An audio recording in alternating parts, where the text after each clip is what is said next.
যখন আমি অঘোর ঘুমে, যখন মধ্যরাত, তখন যাকে স্বপ্নে দেখি তিনি রবীন্দ্রনাথ। যখন আমার দুঃখ কষ্টে ভেতরে অশ্রুপাত, তখন যিনি দুঃখ ভোলান তিনি রবীন্দ্রনাথ। যখন আমি হারিয়ে যাই, কেউ ধরে না হাত, তখন যিনি পৌঁছে দেন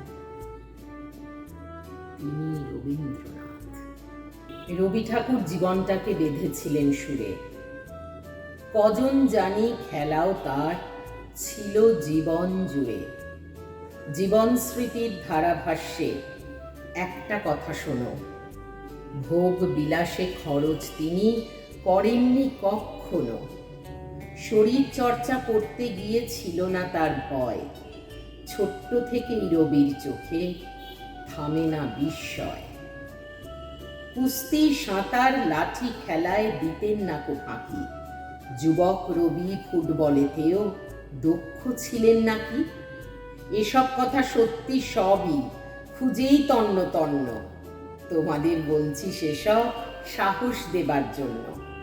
পড়ার সাথে খেলাধুলায় যাদেরই মন থাকে, তারাই কেবল জীবন জুড়ে সাজায় কল্পনা।